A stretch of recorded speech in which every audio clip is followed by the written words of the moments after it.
ও বন্ধু, আপনারা বলুন তো রিজিকের মালিক কে? আল্লাহ। ওমা মিন দাব্বাতিন ফিল আরদি ইল্লা আলাল্লাহি রিজকুহা। রিজিকের মালিক একমাত্র আল্লাহ। চিল্লায় বলুন রিজিকের মালিক কে? আল্লাহ। আমি কি আমার রবকে রিজিক দাতা মনে করেছিলাম? এবার আসুন আইন দাতা। কার আইন দিয়ে জীবন জিন্দেগি গঠন করেছি? খেলা তো এই জায়গায়, আমার রবকে কোন রবের আইন আমি মেনেছি। দেখেন, একটু সামাজিকভাবে লক্ষ্য করে দেখুন, সমাজের ভিতরে কি চোর কি কোনোদিন ধরেন নাই? আপনারা চোর ধরছেন না? হ্যাঁ, এলাকাবাসী আপনারা চোর ধরেন নাই? সেই জায়গায় আপনি কার আইন দিয়ে আপনি চোরের বিচার করেছেন? কার আইন দিয়ে? কার আইন দিয়ে?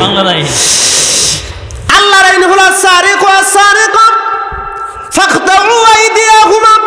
চোর যদি পুরুষ হয় আর নারী হয়, হাত কেটে দাও। আপনি আল্লাহর আইন দিয়ে মানেন নাই। আল্লাহ হলো রব, আইনদাতা রব। এই রব আল্লাহর এই আইন দিয়ে আপনি এই বিচার করেন নাই। আপনি বিচার করেছেন কি? চোর ধরেছে কিছু মারো আর কিছু জরিমানা রাখো, নতুবা থানায় দিয়েছে, মামলা ঢুকাই দিয়ে জেলখানার ভিতর নিয়ে গেল। জেলখানার ভিতর কয়েকদিন থাকলেই চোর ভালো হয়ে যাবে, এরকম একটা ধারণা। চোরের হাত কাটা যাবে না, এটা মানবতা বিরোধী অপরাধ। আমি দেখেছি বন্ধু, এই কথা অনেক মাহফিল আমি বলেছি। আমি জেলখানার ভিতরে কয়েকবার আমি গিয়েছিলাম। আমি দেখেছি এক চোরকে বারবার জেলখানার ভিতরে ঢোকা, একবার বের হয়ে যায় আবার আসে। একবার ঢুকেছে ছোট্ট অপরাধ করে, বের হয়ে গেল, কয়েকদিন পর আবার ঢুকলো। শুনলাম আবার কেন আসলে, বলে আবার চুরি করে ধরা পড়েছি, ওটা ছিল বড় অপরাধ। আমি এটাও জানি, জেলখানার ভিতর ছাগল চুরি করে যদি কোনো ব্যক্তি ঢোকে, যখন জেল থেকে বের হয় সে হয় ব্যাংক ডাকাত। আল্লাহর আইন দিয়ে আপনি চোরের বিচার করেন নাই, একদিনও করেন নাই।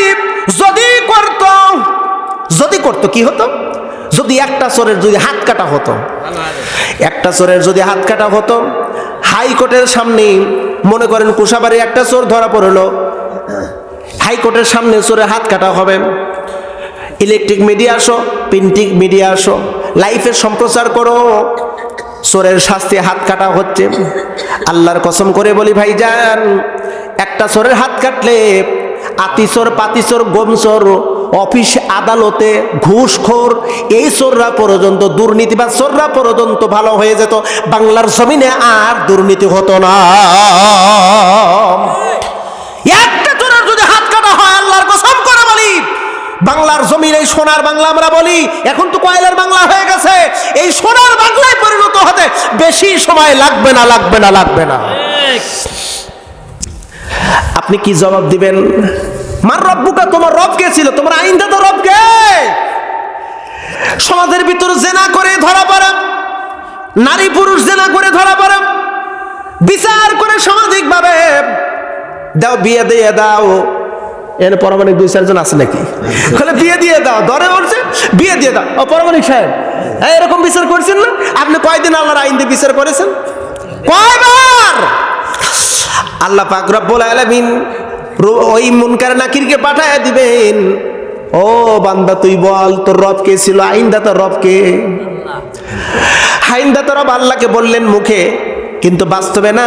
আল্লাহ কয় আহাসিবান নাসু আইয়ুতরাকু আইয়াকুলু আমান্না ওয়া হুম লা ইফতানুন। আল্লাহু আকবার। আল্লাহ কত বড় মারাত্মক কথা বলেন। মুখে ঈমান আনলা, মুখে ঈমান, মুখে আল্লাহ তুমি আমার রব, তুমি আমার রব, আর বাস্তবিক মানলেন লেনিন, কালমার্স, মাও সেতুং, ব্রিটিশ আইন, ডাক্তার কামালের আইন, ডাক্তার কামালের সংবিধান মানলেন, আর আপনি নিজেকে মুসলিম বলে দাবি করলেন। আল্লাহ কয় ওহুম লা ইফতানুন, তোর কোনো ঈমানের কোনো দাম নাই আমার কাছে, আল্লাহর কাছে বলতে কোনো দাম নাই। প্রিয় ভাইরা, জেনার শাস্তি যতটুকু জানি আল্লাহর আইন হলো, বিবাহিত যদি হয় রজম করে দাও, আর অবিবাহিত হলে 100 দরাঘাত মেরে ফেলো, 100 দরাঘাত মারো। এটা হলো আল্লাহর আইন। এভাবে যদি একটার পর একটা যদি বলতে চাই, সারা রাত পার হয়ে যাবে। 1 নাম্বার গেল, মার রব্বুকা, তোমার রব কে ছিল? খেলা আছে বন্ধুরে, আল্লাহ এই জন্য বলেছে ওয়ালা তামুতুন্না ইল্লা ওয়া আনতুম মুসলিমুন, মুসলমান ব্যতীত মৃত্যুবরণ করে না। এখন প্রশ্ন হলো, আমি আপনি মুসলমান হতে পেরেছি কি? আমি আপনি মুসলমান হতে পেরেছি কিনা একটু প্রশ্ন করে নিজেকে। ওয়াইদ ক্বালা লাহু রাব্বুহু আসলিম ক্বালা আসলামতু লিরাব্বিল আলামিন। ইব্রাহিম নবীকে আল্লাহ পাক বলেন, ও ইব্রাহিম আত্মসমর্পণ করো রে, আত্মসমর্পণ কর। আত্মসমর্পণ করার অর্থ হলো কি? আমি যেটা বলবো সেটা করতে হবে, যেটা নিষেধ করব সেটা তোমাকে পরিত্যক্ত করতে হবে। ইফআল ইফআল করো, ডু ইউ ওয়ার্ক, কাজটা করো। লান তাফাল, কাজ করো, যেটা পৃথক করতে বলবো সঙ্গে সঙ্গে পরিত্যাগ করে দাও, তবেই তুমি মুসলিম। ইব্রাহিম নবী বললেন আসলাম তু, হ্যাঁ রব আমি আত্মসমর্পণ করলাম। আপনি বললেন আত্মসমর্পণ করার কথা, অর্থাৎ যা বলবেন তা করব, যেটা নিষেধ করবেন সেটা পরিত্যক্ত করে দেবেন। মিল্লাতা আবিকুম ইব্রাহিম হুয়া সাম্মাকুমুল মুসলিমিন। আল্লাহু আকবার। ও বন্ধু, ইব্রাহিম নবীকে আল্লাহ মুসলিম উপাধি দিয়ে দিল, মুসলিম, তুমি আত্মসমর্পণকারী। এখন একটু বোঝেন তো, আমি আপনি কয়টা আল্লাহর আইনকে, আল্লাহর বিধানকে সরাসরি মানলাম, যেগুলো নিষেধ করেছে সেগুলো পৃথক করে দিলাম। এখন এমনও কিছু ব্যক্তি আছে মাথায় টুপি, মুখে দাড়ি, নামাজও পড়ে, মসজিদের সভাপতি, দেখা যায় ওই লোকটা সমাজের সবচাইতে সুদখোর ব্যক্তি। মনে হয় আপনাদের কুশাবাড়ি এলাকায় একটাও নাই বাবা, একটাও নাই। মাথায় টুপি, মুখে দাঁড়িয়ে নামাজ পড়া, মসজিদের সভাপতি সুদখোর, ঘুষখোর। হ্যাঁ, আল্লাহ কয় তুই কেমনে সভাপতি হস, তোর লজ্জা করে না? তবে একটা কথা শুনে রাখেন, আল্লাহর জমিন, আল্লাহর দিন যদি প্রতিষ্ঠিত হয়, এরকম সুদখোর সভাপতি মসজিদে কোনো সুদখোর ব্যক্তিরা ঢুকতে পারবে না ইনশাআল্লাহ। এই সুদখোর, তোর আবার কিসের মসজিদ, তোর আবার কিসের নামাজ, কিসের রোজা? তুই তো সরাসরি আল্লাহর সাথে জিহাদ ঘোষণা করে দিয়েছিস। যে ব্যক্তি সুদ খাইবে সে ব্যক্তি সরাসরি আল্লাহর সঙ্গে জিহাদ ঘোষণা করে দিয়েছে। অনেকে মন খারাপ করতেছেন যে হুজুর নিয়ে আসলেন, শুধু আমাকে খালি বকা বকা দিয়ে যাচ্ছে। ভাই জান, আমি একটা নিজের স্বার্থের জন্য কথা বলি না, আমি চেষ্টা করতেছি কোরআন থেকে কথা বলার জন্য। যে কথাগুলো আমাদের মৌলিক কথা, এটা আমাদের জানা দরকার আছে না নাই? অনেকে উঠে যাচ্ছে, কয় এইটা কি হুজুর আনছে বাবা, একটু রহিমা জরিনের কেচ্ছা কইলে কত ভালো হতো। তবে একটা কথা শুনে রাখেন, আমার বেশি দরকার নাই। এক সময় এসেছিল মনের ভিতরে এরকম, আল্লাহ মাফ করে দিক, বেশি মানুষ না হলে ওয়াজ করে শান্তি পাইতাম না। আমার কথা হলো বেশি মানুষের দরকার নাই, 5 জন যদি থাকে, 2 জন যদি থাকে, কোরআন থেকে কথা বলবো, যদি শোনে সফলতা আমার ওখানেই। 12টা বেজে গেছে ভাই, আমি আর আলোচনা না করি না, অনেক রাত হয়ে গেছে। না 2 ঘন্টাও হবে না। জি জি, 1টা পর্যন্ত হাত উঁচু করে দেন। কারা কারা?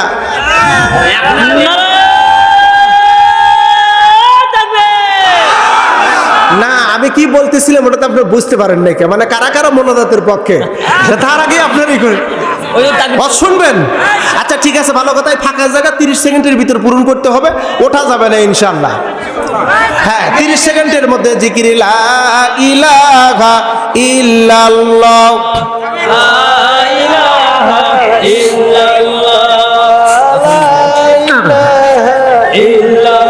মোহব্বতে লা ইলাহা ইল্লাল্লাহ, লা ইলাহা ইল্লাল্লাহ, লা ইলাহা ইল্লাল্লাহু মুহাম্মাদুর রাসূলুল্লাহ।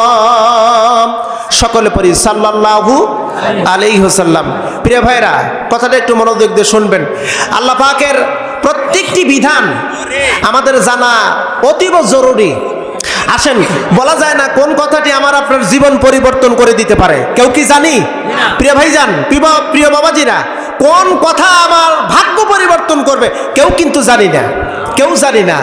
আসুন বন্ধুরা, আর কথা বেশি বাড়াবো না, অল্প সময়ের ভিতর বিদায় নেব। আল্লাহর নবীজি এই ব্যাপারে আরো অনেক কথা বলেছেন। এক নাম্বার গেল মার রব্বুকা, তোমার রব কে ছিল। এবার 2 নাম্বার অবান দিনুকা, তোমার দিন কি ছিল। দিন, এখানে দিন বলতে কি বোঝায়? দিন শব্দের অর্থ হলো ধর্ম। দিন শব্দের অর্থ কি? একটু জবান করে বলুন, দিন শব্দের অর্থ কি? ধর্ম। দিন শব্দের অর্থ হলো জীবন ব্যবস্থা। জীবন ব্যবস্থা, আপনি কোন জীবন ব্যবস্থা করেছেন? ইন্নাদ-দীনা ইনদাল্লাহিল ইসলাম, আল্লাহর কাছে মনোনীত জীবন ব্যবস্থা, তার নাম হলো ইসলাম। জোরে বলুন, তার নাম কি? ইসলাম। হুয়াল্লাযী আরসালা রাসূলাহু বিল হুদা ওয়া দীনিল হক লিইযহিরাহু আলাদ-দীনি কুল্লিহি ওয়ালাউ কারিহাল মুশরিকুন। তিনি সেই সত্তা যিনি রসুল প্রেরণ করেছেন জ্ঞান প্রজ্ঞা সহকারে এবং সাথে দিয়েছেন দীনুল হক, মানে সত্য ধর্ম, তার নাম হলো ইসলাম। জোরবান, তার নাম কি? এখন আপনাকে প্রশ্ন করা হবে অমান দিনুকা। 1 নাম্বার প্রশ্নের রেজাল্ট হলো কি? আপনি যদি রবের বিধান মোতাবেক জীবন জিন্দেগি গঠন করতে পারেন, সবগুলো একটুকু বাকি নাই, সব কমপ্লিট পরিপূর্ণ যদি মানতে পারেন, তাহলে সেই সময় জবাব আসবে, হ্যাঁ রব্বুন আল্লাহ, আমার আল্লাহ রব। আচ্ছা ঠিক আছে, প্রথম প্রশ্ন অ্যান্সার গেল। এবার 2 নম্বর প্রশ্ন, তোমার দিন কি? তোমার দিন কি ছিল? ও বন্ধু, একটু ভালো করে বুঝবেন নাকি কালেকশন করবো? হ্যাঁ, 2 নম্বর দিন কি ছিল তোমার? এখন কোন দিন তোমার জীবন ব্যবস্থা ছিল? আল্লাহ একটা প্রশ্ন করেছেন, আফাতুমিনুনা বিবাদিল কিতাব ওয়া তাকফুরুনা বিবাদ। মারাত্মক কথা, কিছু তুমি মানবে আর কিছু মানবা না। অর্থাৎ একটু বোঝেন, কিছু ইসলাম ধর্মের, কিছু ইসলাম নামক দিন থেকে গ্রহণ করবে আর বাকিগুলো অন্য দিন থেকে গ্রহণ করবে। আফাতুমিনুনা বিবাদিল কিতাব ওয়া তাকফুরুনা বিবাদ, কিছু মানবার কিছু মানবা না, তা হতে পারবে না। উদখুলু ফিস সিলমি কাফা, তোমাকে মানতে হবে এই ধর্ম জীবন ব্যবস্থা ইসলাম, এটা পরিপূর্ণ।